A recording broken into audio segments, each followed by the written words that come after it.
लोकसभा चुनाव 2024 के मद्देनजर चौथे चरण की वोटिंग की जा रही है। इस बीच 10 राज्यों की 96 सीटों पर मतदान किया जाएगा। इस बीच अलग अलग सीटों पर कई उम्मीदवार व फिल्मी सितारे वोट देने पहुंच रहे हैं। इस बीच हैदराबाद लोकसभा सीट से भाजपा उम्मीदवार माधवी लता ने अमृत विद्यालयम मतदान केंद्र में मतदान किया। वहीं हैदराबाद के सांसद और AIMIM प्रमुख असदुद्दीन ओवैसी हैदराबाद से उम्मीदवार है, जिन्होंने वोटिंग कर दी है। माधवी लता ने कहा कि मैं यही कहना चाहूंगी कि आपका एक कदम सिर्फ हैदराबाद और तेलंगाना को नहीं बल्कि देश को आगे लेकर जाएगा। वहीं माधवी लता और असदुद्दीन ओवैसी ने क्या कुछ कहा, देखिए वीडियो। मैं ये बताना चाह रहा हूँ इस मुल्क के युवाओं को, जो इस देश की आबादी का 50% हिस्सा है, जो हमारे देश का मुस्तकबिल है और जिनके कंधों पर इस देश को चलाने की जिम्मेदारी आएगी। मोदी सरकार ने जब अग्निवीर की स्कीम आर्मी में डाली और 4 साल के बाद आपको निकल जाना पड़ता है, वैसा ही ये करेंगे CRPF में, BSF में, RPF में, SSB में।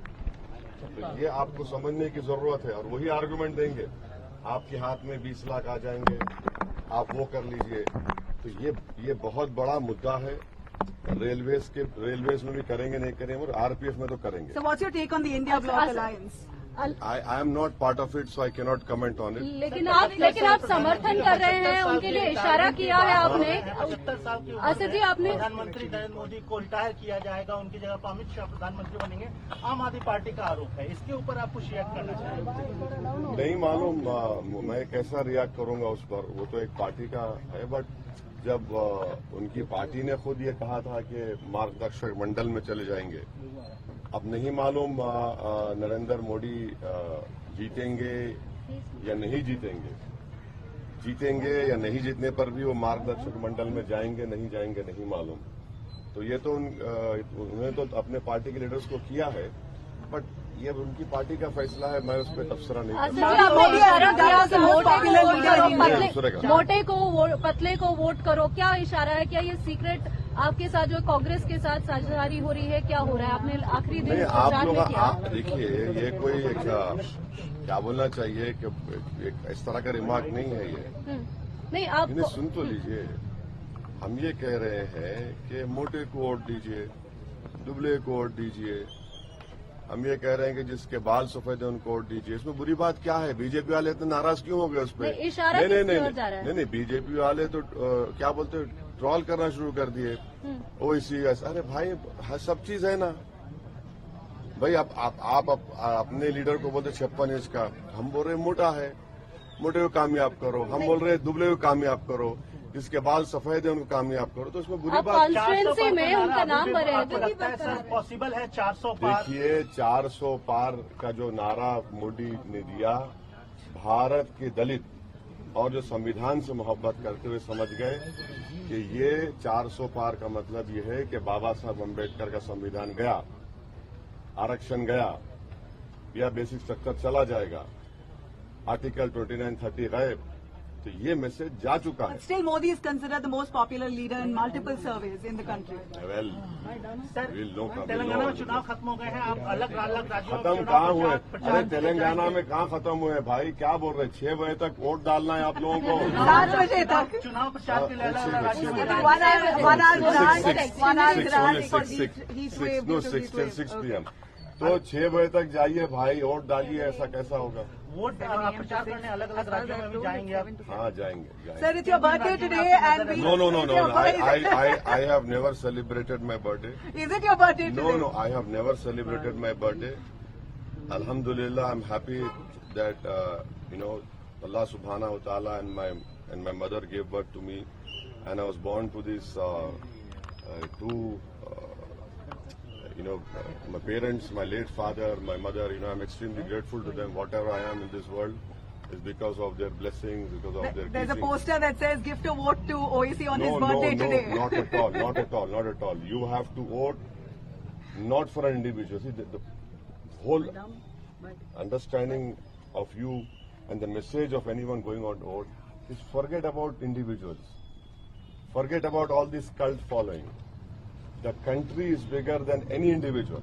Don't vote for an individual. Vote for the country. Vote for a party. How are you celebrating your birthday समय- today? No, I don't. No, Nabila. Understand. I have never celebrated my birthday. Okay. I have never. Special day Asad ji today, no? Telangana में No, Saka. Normal day. What is that? Asad- It's a special day because it is a day of democracy.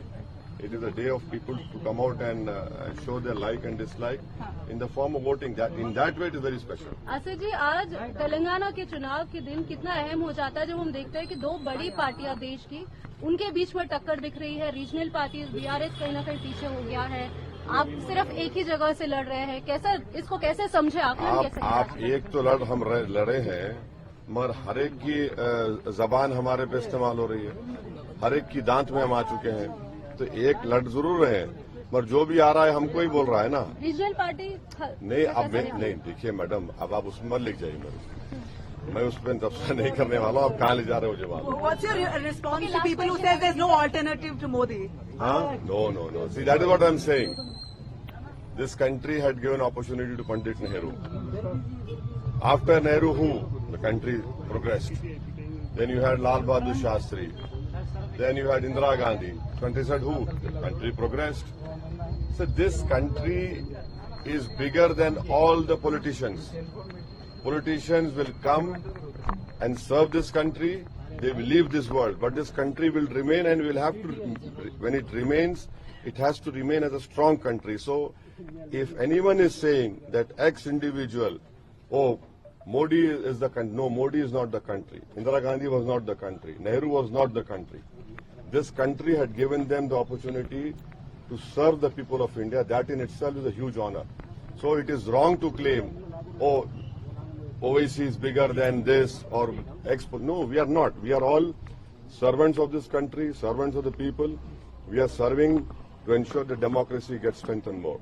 इस बार जो है क्या कह सकते हैं कि ये चुनाव आपके लिए काफी महत्वपूर्ण और मेहनत वाला भी रहा, क्योंकि ऑपोजिशन स्ट्रांग दिख अरे रहा है। हर इलेक्शन में मेहनत करना पड़ता है। लेकिन ये बार ज्यादा चल नहीं, रही ये है, बार से ज्यादा क्या ताकत मतलब? ये प्रचार बार हुआ है देखिए, आपके मैं खिलाफ। 94 का जब इलेक्शन लड़ा था, उस वक्त मेरी सेकंड लार्जेस्ट कॉन्स्टिट्यूंसी थी उस वक्त के आंध्र प्रदेश में, और फिफ्थ लार्जेस्ट थी कंट्री में।